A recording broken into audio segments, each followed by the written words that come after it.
예수님의 제자가 되는 신앙이라는 주제를 가지고 연속 설교를 하고 있는데요, 할 때마다 제가 깜짝깜짝 놀라는 게 있어요.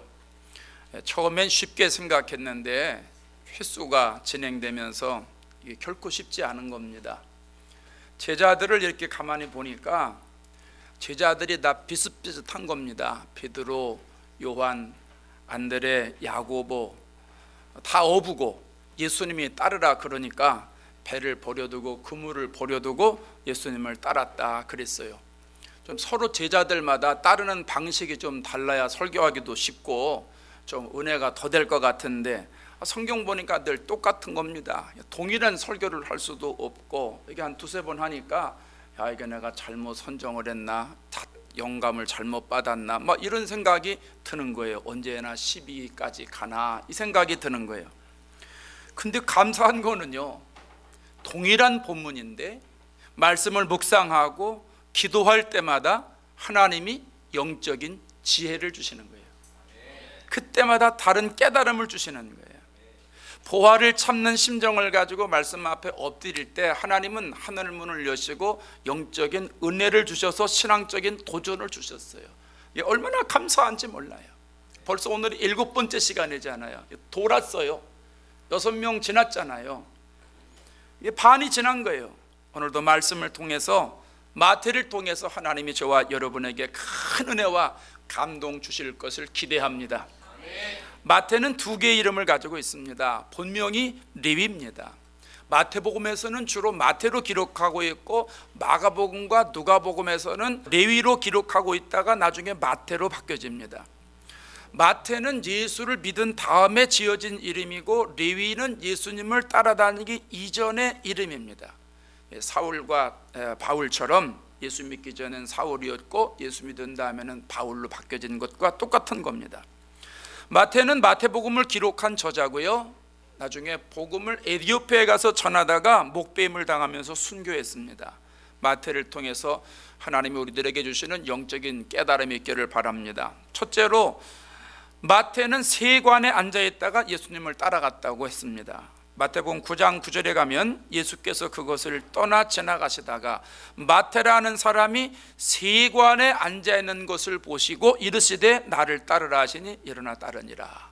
이것은요, 조건 없이 따르는 신앙이라고 말할 수 있습니다. 마태는 직업이 세리잖아요. 세관에 앉아있었다고 그랬어요. 요즘 세관은 보통 빌딩에 위치해 있지 않습니까? 보통 다운타운에 이렇게 복잡한 데 위치해 있는데, 당시에 마태가 일했던 세관은 가버나움이라는 동네에 가까운 곳에 위치해 있었는데, 이것은 지리적으로 굉장히 중요합니다. 남쪽과 북쪽의 교통의 요충지고요, 지중해로 가는 무역로입니다. 그러니까 모든 짐들이 다 이것을 통과해야 되는 거예요. 누가복음에 보면 세리 레위가 잔치를 벌일 때 많은 동료 세리들이 왔다고 하니까 마태가 일했던 지역의 세관에 직원들이 꽤 여럿 있었던 것 같아요. 아마 큰 세관이었던 것 같습니다. 또한 당시에는 로마의 지배를 받고 있었으니까 세리 마태는 높은 세금을 부과해서 로마에 일정한 금액을 바치고 나머지는 자기의 이속을 챙겼어요. 당시에 많은 세리들이 그랬어요. 삭개오가 부자라고 그랬는데, 삭개오가 그렇게 부자가 됐는지, 부모의 유산을 받아서 부자가 됐는지는 모르지만, 어쨌든 세리들이 당시에는 많이 로마의 막강한 권력을 배경으로 부정한 방법을 통해서 자기의 이속을 챙겼다는 거예요. 마태의 자리는요, 권력을 행사하거나 재물을 소유하기에 대단히 욕심나는 자리입니다. 굉장히 중요한 자리입니다.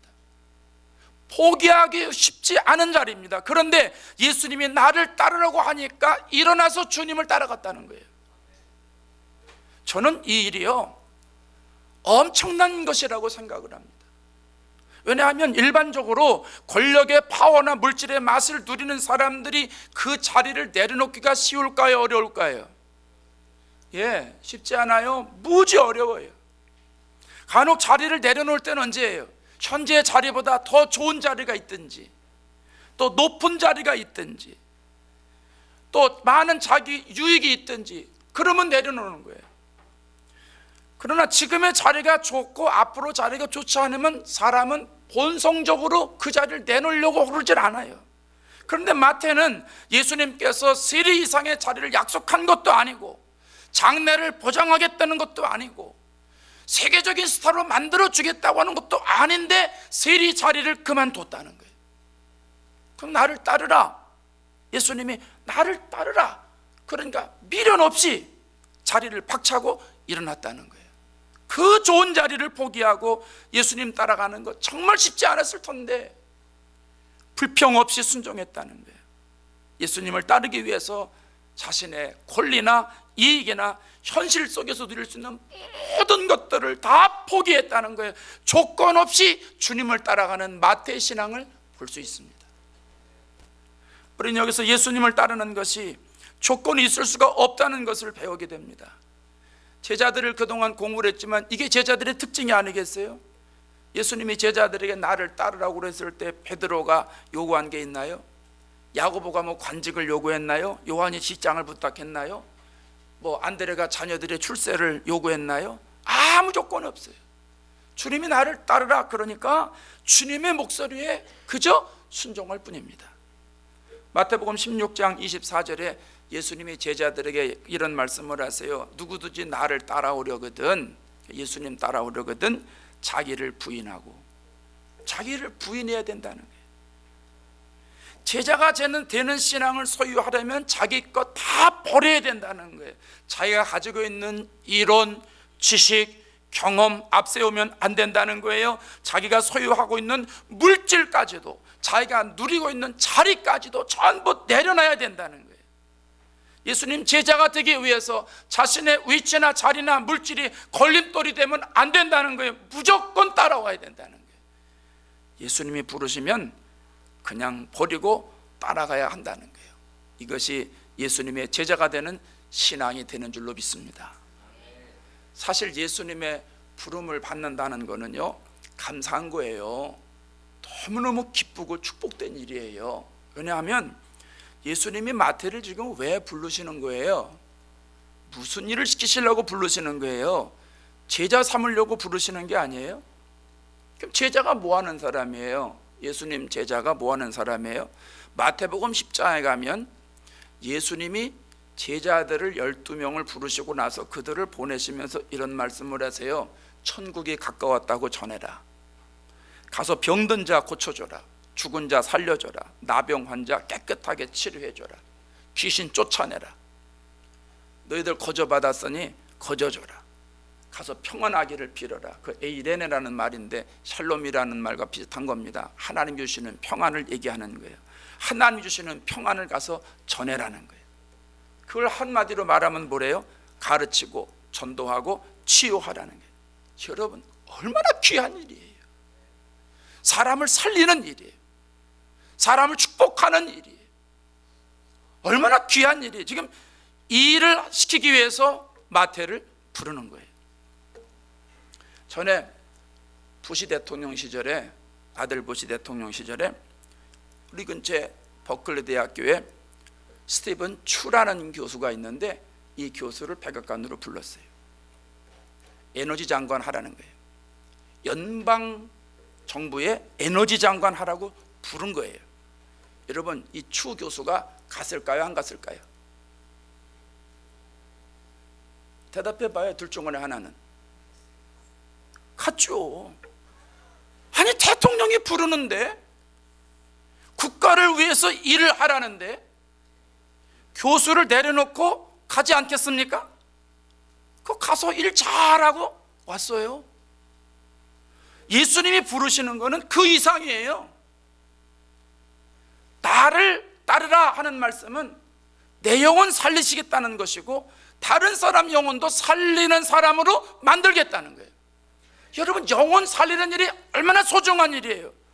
세상에서 생명 살리는 거, 의사들이 얼마나 귀한 일 합니까?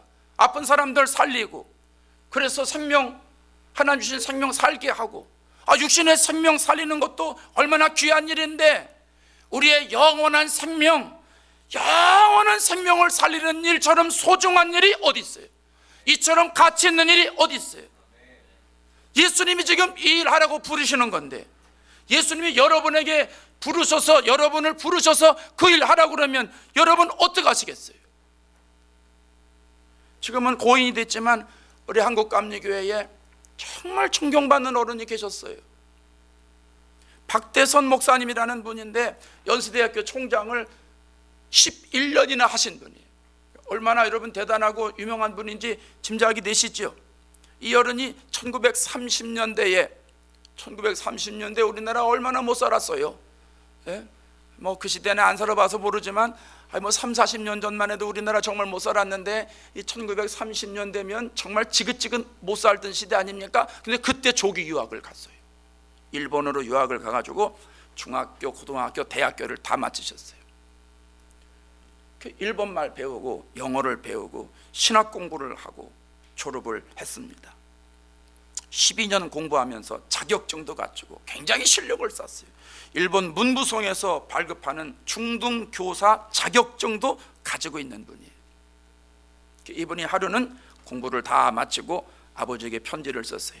아버지, 시골교회 전도사도 좋지만 장로로 봉사하면 어떻겠습니까? 자신이 배운 학문으로 나가고 싶은 거예요. 아버지는 목사하라고 그래서 보냈는데 본인은 장로하면서 주일해도 되지 않겠느냐, 그냥 이런 생각을 했던 거예요. 아버지가 답장을 보냅니다. 시골교회 전도사가 일본 왕보다 못하다고 생각하면 목회를 그만둬라. 그 아버지도 대단한 분이죠. 이 어른이 아버지의 편지를 받아주고 고민되는 거예요. 기도했어요. 열심히 기도하는데 성령께서 그러시더라는 거예요. 일본 왕은 고기 덩어리고 전도사는 영혼 구원하는 이들이다. 그 음성을 듣고선 모든 것 정리했어요. 조건 없이 포기했어요. 그리고 주님이 맡겨주신 일 충성했어요. 그래서 한국감리교회에서 많은 후손들이 사랑하고 존경하는 거예요. 여러분, 하나님이 부르셔서 여러분에게 직분을 맡겨주시고 영혼 살리는 일을 맡겨주셨으면 여러분, 우리에게는 얼마나 축복된 일이에요. 얼마나 기가 막히게 좋은 일이에요. 내가 뭐라고, 내가 뭐 대단한 사람이라고, 무슨 자격이 있다고 나를 부르셔서 그런 엄청난 일, 그 귀한 일을 맡겨주시느냐 하는 거예요. 여러분, 예수님이 여러분을 부르시면 마태처럼 조건 없이 따라가는 신앙을 소유하셔서 하나님의 역사가 여러분을 통해서 이루어지시기를 주의 이름으로 축원합니다. 두 번째로, 마태는 자신을 세리 마태라고 기록합니다. 마태복음 10장 3절에 가면 빌립과 바돌롬의 도마와 세리 마태라고 기록을 해요. 이것은 약점을 극복한 신앙이다, 이렇게 말할 수 있어요. 마태의 직업이 세리라고 그랬잖아요. 당시 세리는 백성들에게 냉대를 받았어요. 로마의 통치를 받고 있는 시대니까 현지에서 세금을 걷는 사람들이 이제 필요했잖아요. 그래서 로마 정부에서 이제 현지 사람들을 채용해 가지고 세금을 걷는 거예요. 그 세리들이 자신의 직임을 이용해서 로마에 바쳐야 될 세금보다도 더 많은 것을 걷어들여 가지고선 자기 주머니에 넣는 거예요. 탈무드에 의하면 세리들은요, 술이나 과일에게도 세금을 붙였다는 거예요. 그러니까 상인들이 이렇게 바구니에다가 보따리에다가 짐을 가지고 가면 정지시켜 가지고 그거 다 풀러보고 그걸 다 검색했다는 거예요. 그리고 이 날카로운 새꼬챙이 같은 걸 가지고 말이죠, 물건을 이리 줘보고 저리 줘보고 색출하는 거죠. 이런 짓을 했다는 거예요. 별것도 아닌 거에 무조건 세금을 붙이고 사람들을 인격적으로 대해주지 않고 이랬다는 거예요. 탈무드에 그래 나와요. 그러니까 사람들로부터 미움받았죠. 얼마나 못된 거예요. 얼마나 못됐어요. 로마 사람도 아니고 같은 이스라엘 사람인데, 같은 동족인데 사역에 눈이 멀어가지고 동족을 힘들게 하는 거예요. 같은 동족의 재물을 대놓고 갈취하는 이런 일을 하니 얼마나 미움을 받겠어요. 로마 정부야 세금 잘 걷어들이니까 좋겠지만은 같은 민족으로부터는 멸시와 증오를 받지 않았겠습니까? 오죽하면 당시의 세리들을 죄인과 이 창녀와 동일시지 않았겠어요? 바리새인들이 그래요. 너희 선생은 세리와 죄인들과 함께 잡수시느냐? 성경에 보면 세리와 죄인들이 늘 같이 나와요. 세리와 창녀들도 같이 나와요. 예수님이 그런 말씀하셨어요. 세리들과 창녀들이 너희보다 먼저 하나님 나라에 들어가리라. 예수님도 세리와 창녀를 같이 쓰셨어요. 그렇게 취급받았다는 거예요. 마태는 이런 세리 중에 한 사람이에요. 그런데요, 마태가 마태복음을 기록했다고 그랬잖아요. 마태복음을 기록하면서 제자들의 이름을 쓰면서 자기의 직업을 거론합니다. 오늘 본문에 뭐라고 그랬어요? 세리 마태다. 세리 마태. 다른 제자들은 다 이름만 있어요. 다른 제자들은 전부 이름만 있고 누구의 아들 그 정도밖에 없는데, 자신은 자기가 마태복음을 기록하면서 내가 과거의 세리였다, 자기 과거의 신분을 밝히는 거예요. 자신의 과거의 삶을 부끄러워하지 않는 거예요. 여러분 같으면, 여러분이 마태와 같은 사람입니다. 미안합니다. 여러분이 마태와 같은 사람이라고 가정해 보십시다. 사람들에게 미움받아요. 죄인 취급을 받아요. 여러분이 마태복음과 같은 걸 기록해요. 그럼 여러분이 마태의 세리라고 기록하겠어요? 왜? 우리나라 장례식 가보면, 미국도 그럴 겁니다. 돌아가신 분들 추억하고 조사하고 이럴 때 그분의 못된 거 진실하게 얘기한다고, 못된 거, 잘못된 거, 좋은 거 전부 얘기하는 사람 있습니까? 없어요. 고인에게는요, 그분이 아무리 좋지 않아도, 그분이 옛날에 깡패랄지라도 조사할 때 이분은 과거에 깡패였습니다, 그건 괜찮지만 어떤 짓을 했고 어떤 짓을 했고 나쁜 사람입니다, 이렇게 얘기하는 사람은 하나도 없습니다. 사람은요, 죽은 사람이나 산 사람이나 그 사람을 표현할 때 좋은 얘기만 하는 겁니다. 그런데 오늘 본문의 마태는요, 그렇지 않다는 거예요. 다른 제자들처럼 마태 이름만 쓰면 좋겠는데 자기는 당당하게 세리 마태 이렇게 기록했다는 거예요. 마태의 약점을 극복하는 신앙을 보여주고 있는 부분이에요. 마태복음 1장에 가면 예수님 족보가 나오잖아요. 거기 족보에 보면 보통 족보들이 남자들만 들어가잖아요. 우리나라도 조선시대에 가면 남자들만 이렇게 들어갔어요. 여자들 안 들어갔죠. 이름도 안 들어갔고 이름도 없었으니까. 2000년 전에 이스라엘도 똑같이 여자 이름은 못 들어갔어요. 남자 이름만 다 들어갔어요. 그런데 예수님 족보에 여자 이름이 5명이 나와요. 이 여자들이 도덕적으로 흠이 없고 윤리적으로 깨끗한 여자들이 아니에요. 이 5 여자 중에 특별히 3 여자들, 문제가 심각한 여자들입니다. 우리 자매님들 죄송합니다. 이 예수님 족보에 있는 3 여자, 심각한 여자들이, 다말이라고 하는 여자는 어떤 여자예요? 시아버지가 유다예요. 유다의 며느리가 다말이에요. 그런데 성경은 뭐라고 그래요? 유다는 다말에게서 베레스와 세례를 낳고. 아이고, 이런 불경스러운 일이 어디 있어요? 시아버지하고 며느리인데 이게 시아버지하고 며느리가 애기를 낳았다는 거예요. 아니, 난 세상에 시아버지하고 며느리하고 얘기 성경밖에 없어요. 이게 설교할 때마다 이거 얼마나 거북한지 모릅니다. 저도. 라합은요, 기생이잖아요. 기생은 자기 유리한 쪽에 생각하는 사람이에요. 이스라엘 백성들에게 유익하다 그러면 거기에 붙고, 유다 사람들에게 유익하다 그러면 이쪽으로 붙는 사람이에요. 그래서 나중에는 자기가 살려고 돌변하지 않습니까? 그러니까 이리 붙었다 저리 붙었다 하는 게 이게 기생이에요. 또 몸 파는 사람이고, 아주 좋지 않죠. 그런데 예수님 족보에 들어가게 됐다는 거예요. 또 한 사람 나오지요. 우리아의 아내인 밧세바 잘 아시잖아요. 다윗의 부인인데 정실이 아니에요. 첩이에요. 첩. 성경 상황을 가만히 보면 밧세바가 다윗을 꼬신 것 같아. 아무리 봐도 밧세바가 다윗을 꼬신 것처럼 보여요. 왜냐하면 소제 드릴 시간에, 그 예배 드릴 시간인데, 예배 드릴 시간에 다윗은 왜 예배 안 드리고 밖에 나가요? 예배 드릴 시간에 딴 데 가면 문제 생기는 거예요. 예배 드릴 시간에 예배 드려야 돼요.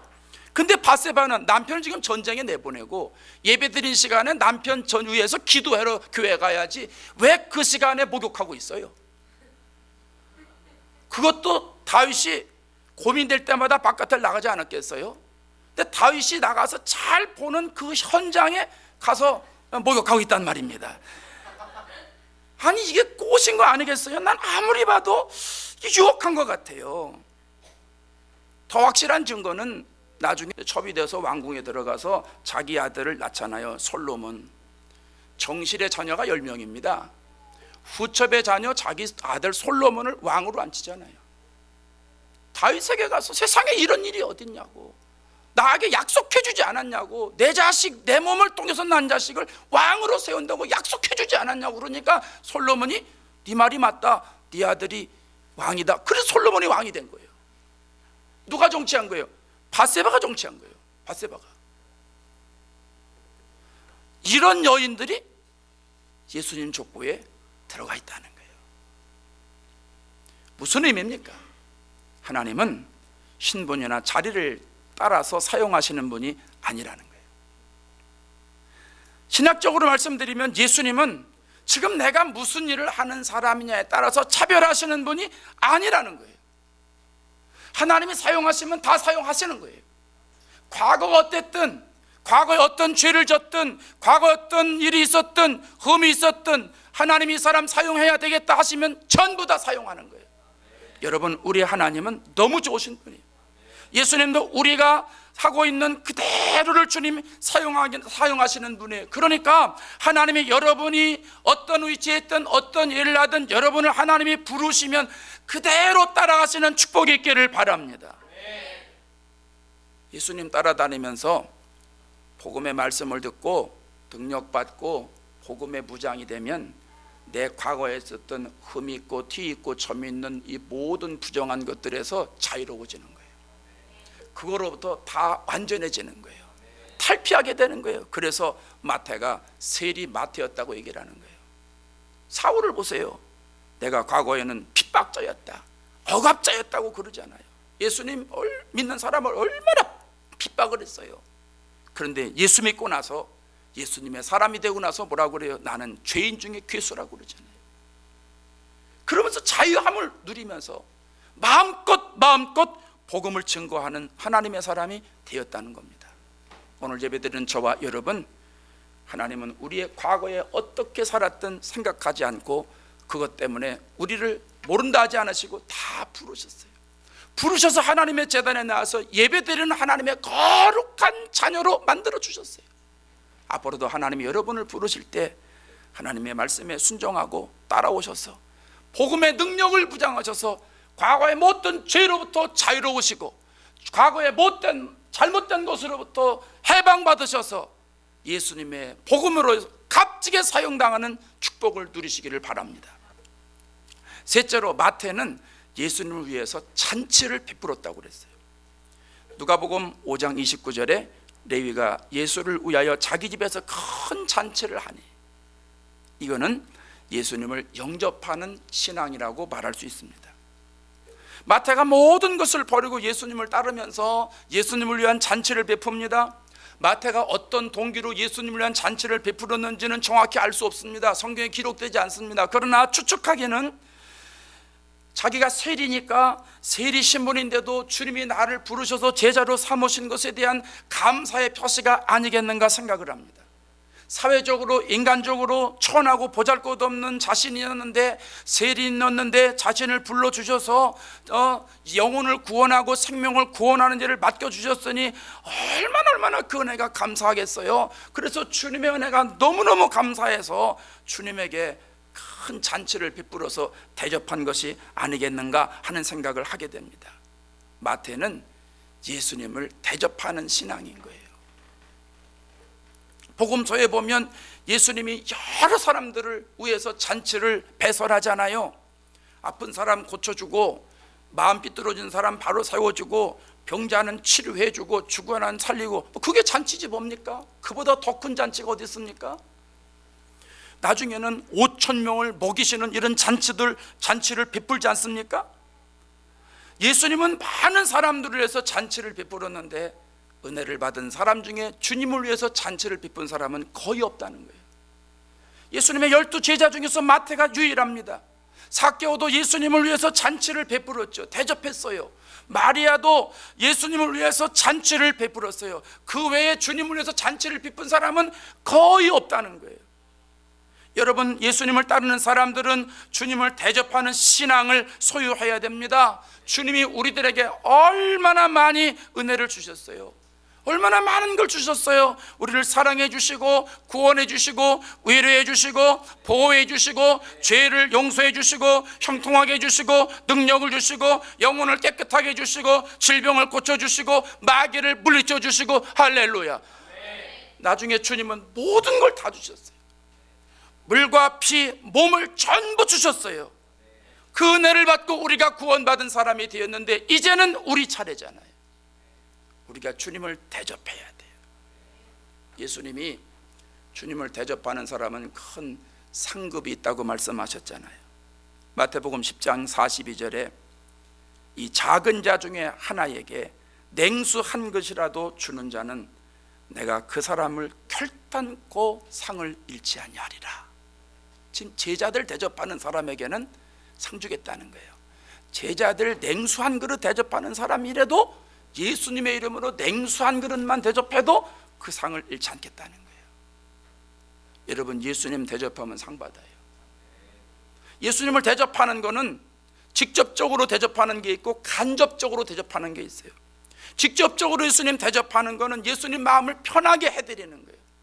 여러분, 부모에게 효도하는 게 뭐예요? 최고의 효도가 뭡니까? 고기 사드리고 용돈 드리고 좋은 옷 해드리고 다 좋은 일입니다. 다 좋은 일이 다 해야 됩니다. 그 일 하시기 바랍니다. 그러나 그보다 먼저 부모의 마음을 편안하게 해드리는 거예요. 부모 마음 편안하게 해드리는 게 최고의 효도라고 저는 생각을 해요. 그럼 예수님께 대접을 잘하는 게 뭐예요? 예수님의 마음을 편하게 해드리는 거예요. 예수님이 우리를 생각할 때마다 마음이 뿌듯하신 거예요. 예수님이 우리 교회를 볼 때마다 자랑하고 싶으신 거예요. 우리 성도들이 예수님 뜻대로 살아가는 거예요. 우리가 주님 속을 질질이 안 속이는 거예요. 그냥 예수님 기뻐하시는 일이 뭘까? 예수님 좋아하시는 일이 뭘까? 이걸 생각하면서 찾아서 그 일을 하는 거예요. 여러분, 이게 예수님을 대접하는 것인 줄로 믿습니다. 우리가 이렇게 예수님을 대접해야 돼요. 예배를 잘 드리고 주님이 하라고 하시는 건 열심히 하고, 이걸 잘하면 이게 주님을 최고로 대접해 드리는 거예요.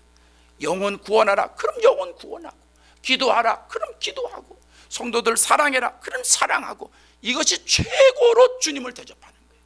이걸 잘해야 돼요. 간접적으로 대접하는 것도 있어요. 마태복음 25장에 가면 줄일 때 먹을 것을 주고, 목마를 때 마시게 했고, 나그네 됐을 때 영접했고, 헐벗었을 때 옷 입혀줬고, 병들었을 때 돌봤고, 옥에 갇혔을 때 와서 봤다라고 그러게. 그러면서 25장 40절에 내 형제 중에 지극히 작은 자 하나에게 한 것이 곧 내게 한 것이라. 우리 주위에 줄이고 목마른 사람, 나그네 된 사람, 헐벗고 병들은 사람, 옥에 갇힌 사람 많이 있잖아요. 이런 사람들을 대접한 것이 주님께 대접했다는 거예요. 여러분, 주변에 힘들고 어렵고 고통 중에 있는 사람들이 있으면 돌보시기 바랍니다. 상처받고 배신당해서 좌절해 있고 절망 중에 있는 사람들 찾아보시기 바랍니다. 아멘해요. 주님의 말씀이니까 예수님의 마음을 가지고 그들을 찾아서 냉수 한 것이라도 대접하는 마음 가지고 그들을 대접하시기 바라요. 그게 주님 대접하는 거예요. 제가 우리 집사님들에게 1년에 10명씩은 꼭 성도들 밥 사주라고 그러잖아요. 권사님들은 20명씩 사드리고, 우리 장로님들은 30명씩 사드리고.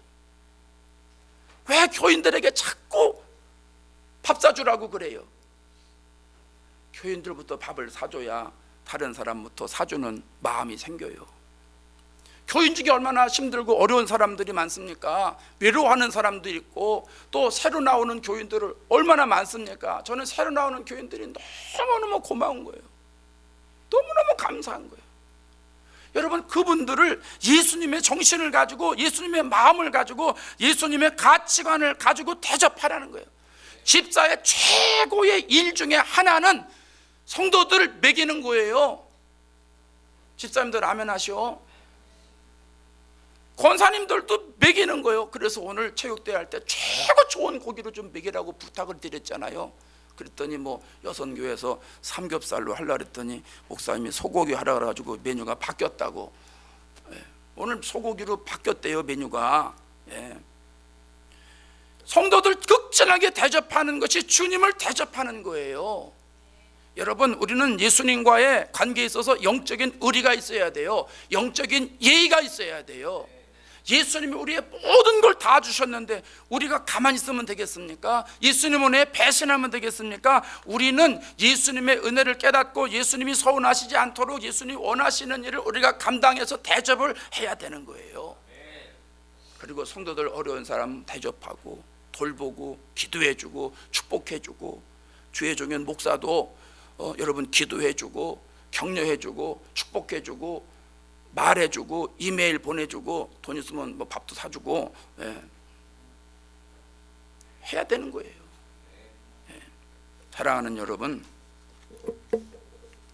마태는 세관에 앉았다가 예수님의 부름을 받고 아무 조건 없이 주님을 따라가서 제자가 됐어요.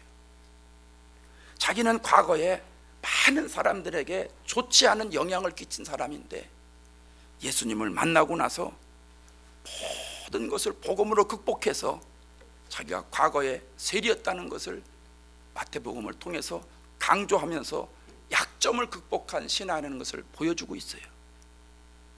자신이 받은 은혜가 너무너무 고맙고 감사해서 예수님을 위해서 큰 잔치를 베풀며 은혜를 보답하는 신앙을 가진 사람이었어요.